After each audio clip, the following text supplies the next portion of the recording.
Welcome to what is now the eighth episode of Financial Independence Retire Early South Africa.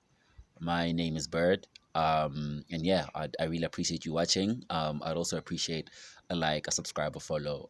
They go a long way and help with the algorithm, right? If you watched the previous episode, I gave us a few definitions. Entry level, beginner, uh, definitions on how to understand financial markets and how to be a valuable investor or entrepreneur. So today I'm going to continue with the same thing. I'm going to give us more definitions. These are a little bit more complex, but they still pretty much amateur definitions of that you need to know. These are basic things that you need to know in order to be an effective investor, to be an effective entrepreneur, and just to be, like I said, it helps when you receive communication from companies you're trying to invest in, or just from entrepreneurs you're trying to learn from. These definitions help it so that you can be communicated with effectively, so that you can learn and grow effectively. The more words I learn, the more I'll try and teach, right? But I figured, I'll probably give us more difficult words every other week or every other episode. Like I said, the more I learn, the more I'll share, right? But these are words that I picked up after the first batch of words that I gave, that I gave. So yeah, I'm just gonna hit the ground running, right? The first word today is ETF, right? An ETF, or an exchange traded fund, is a basket of securities that trade on an exchange. Just like any other stock, ETFs can contain all type of investments, including stocks, commodities, or bonds. Some offer US only holdings, while others are international, right? So basically, an ETF is a type of security, right? That tracks an index, a sector, or commodity, or any other asset, but can be purchased or sold on a stock exchange, just like any other stock. So an ETF basically tracks the performance of a commodity.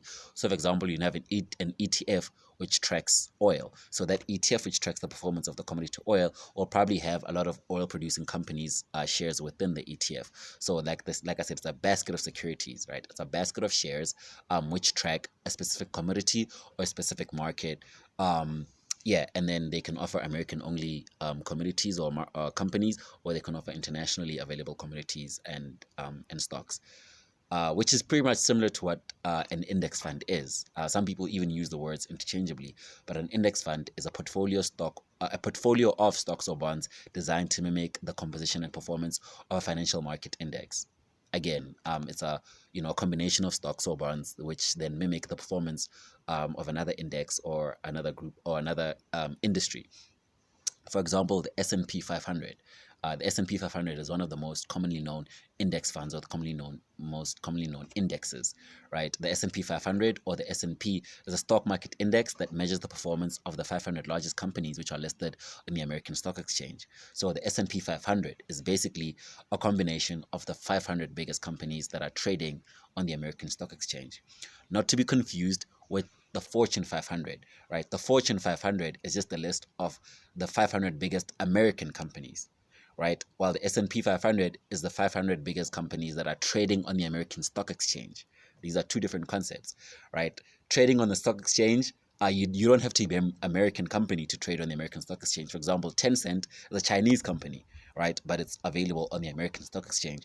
And it might be included in the S&P 500 because it's such a big company, but it's not necessarily included in the Fortune 500 because it's not an American company, right? And that's the biggest difference between the Fortune 500 and the S&P 500. Moving on, we have concepts like venture capital. This is a word that we hear a lot when we listen to entrepreneurs and we listen to investors. But basically, venture capital is a form of private equity or a type of financing that investors provide to startup companies and small businesses that are believed to have long-term growth potential. So venture capital generally comes from well-off investors, from investment banks and other financial institutions. A typical venture capitalist wants a higher rate of return than other investments, such as, for example, the stock market.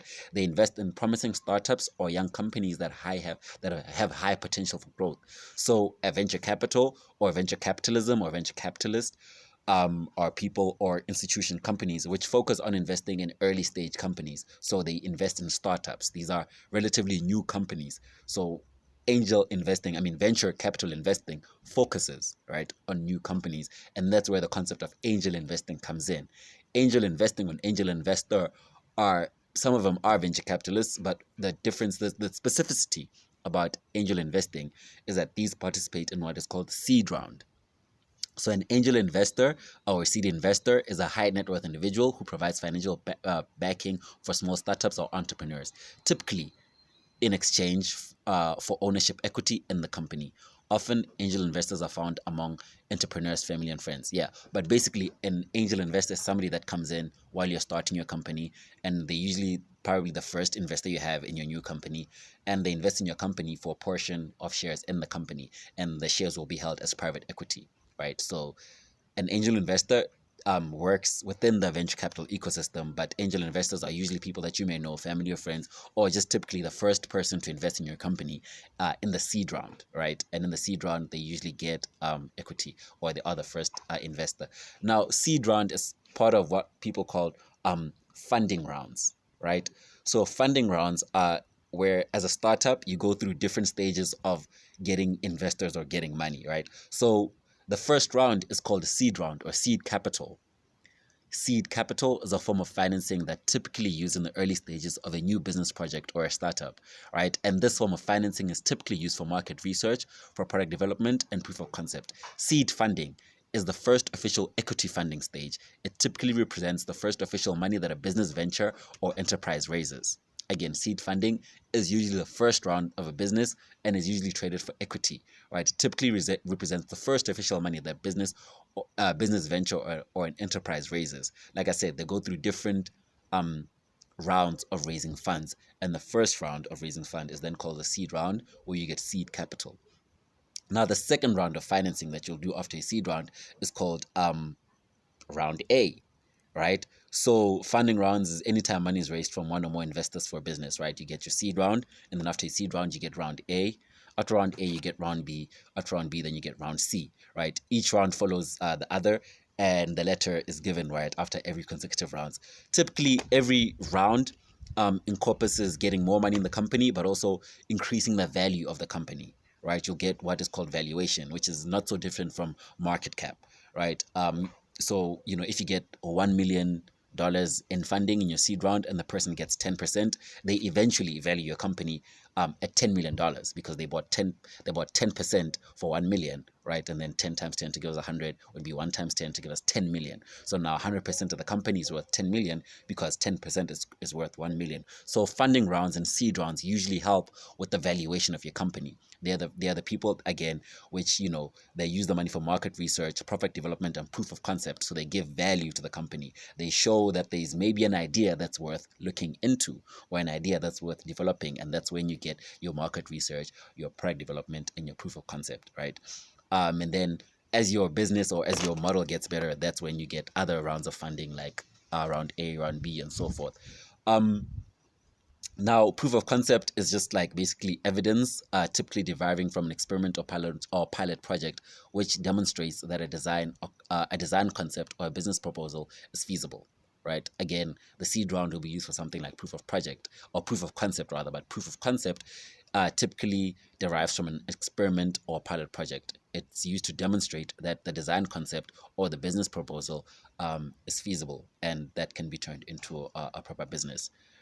Uh, but other things that we hear about a lot when we listen to entrepreneurs and when we read finance reports from different businesses is what is called capital expenditures. CapEx. The word I hear a lot is CapEx, and I was like, what does this CapEx mean? But CapEx is short for capital expenditure, right? CapEx are a company's major long-term expenses, and then OPEX, or operating expenditures, are companies' day-to-day expenses. So CapEx will buy physical assets, buildings, equipment, machinery, and vehicles, because these are companies' major long-term expenses, right? While OPEX is just day-to-day operating expenditure. So capital expenditure is payment for goods or services, spending that is important for companies because they maintain existing property and equipment, and also invest in new technologies and other assets for growth. For growth, I mean, excuse me.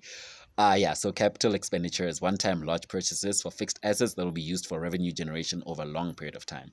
So the money is used to buy, improve, or extend the life of fixed assets in an organization, which are useful for 1 year or longer. So capital expenditure usually entails, big investments in the companies on assets that will be used for, yeah, a year or longer. And a lot of the biggest capex expenditures, or capital expenditures, capex, is in what is called research and development, R&D. I also keep hearing this phrase a lot, R&D. Now, R&D is short for research and development. Now, most companies, technological and otherwise, should have an R&D department, which is a research and development department. Now, the research and development is a phrase that, typically comes from Europe, but it's also American. South Africa, we use the phrase too. Is Research and technological development is a set of innovative activities undertaken by corporations or governments in developing new services or products or improving existing ones. So you go into research and development to improve the technology of your already, the already existing technology, or to come up with new technologies. So again, a lot of technology companies, if you're functioning on 5G right now, you're going to do R&D in order to develop 6G, right? If you're a cell phone company and you're functioning on 5G, then you'd invest in R&D or research and development in order to research and develop 6G, right? Another big capex expenditure is M&D, or mergers and acquisitions. M&A, I mean. M&A, mergers and acquisitions. Mergers and acquisitions, again, in corporate finance, mergers and acquisitions are transactions in which the ownership of companies, other business organizations, or their operating units are transferred or consolidated with other entities. So two companies or two corporations will have a transaction of ownership where their operating units or their assets are then consolidated into one or more entities. So a merger, an acquisition, M&A. In corporate finance, mergers and acquisitions are transactions in which the ownership of companies, other business organizations, or their operating units are transferred or consolidated with other entities. And that is what M&A is, mergers and acquisitions. Moving on to another phrase which I keep hearing a lot, which I assumed I know what it means, but clearly I didn't, is liquidity.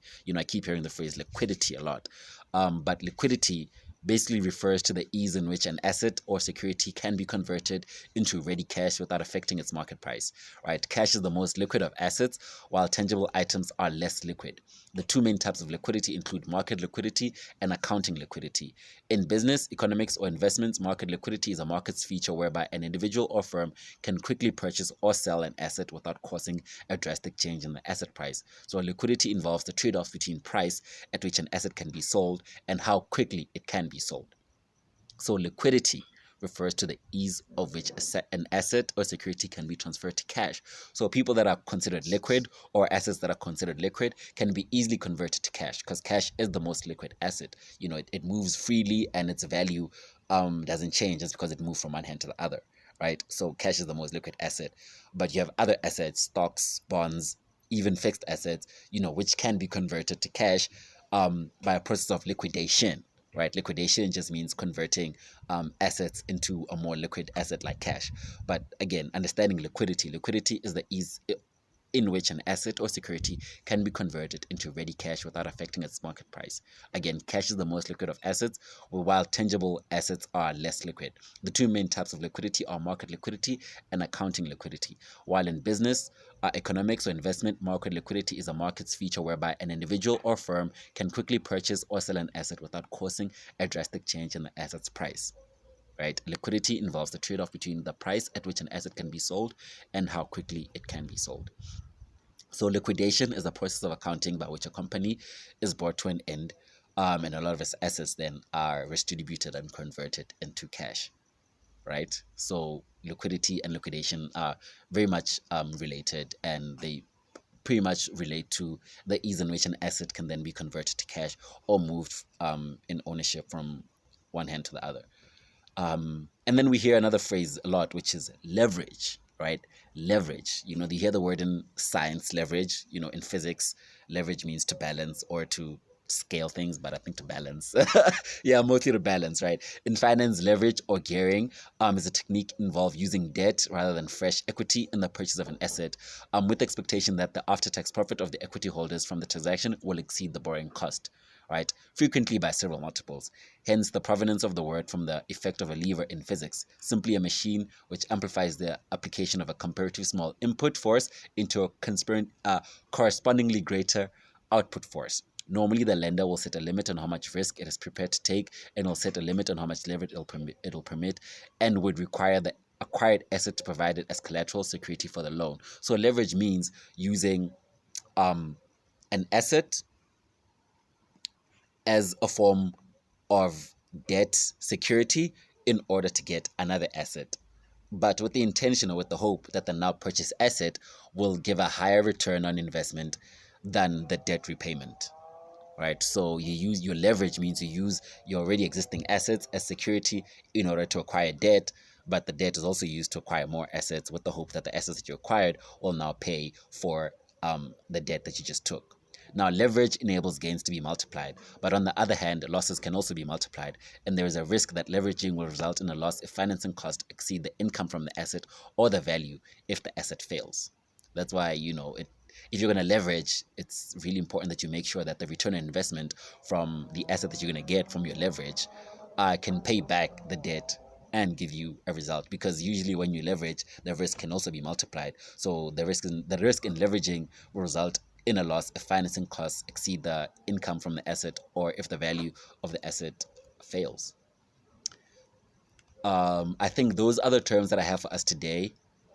I'm going to go through them again just to read them one more time. We have ETF, or an exchange traded fund. We have an index fund. We have the S&P 500 and the Fortune 500. We have venture capitalism, angel investing, seed capital, but more so funding rounds. We have capital expenditure, operating expenditure, proof of concept, research and development, mergers and acquisitions, liquidity, and leverage. These are the words that I have for us today. Like I said, the more words I learn, the more words I'm going to try and share with you guys. I might make mistakes as I'm trying to explain the words to you guys. Please hit the comment section, and tell me if I made a mistake, because like I said, I try to teach to learn.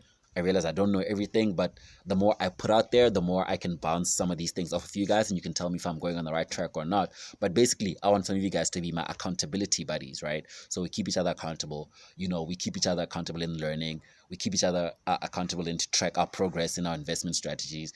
And hopefully all of that can make it easier for a lot of us to achieve financial independence for the sake of retiring early, right? So we're creating a community.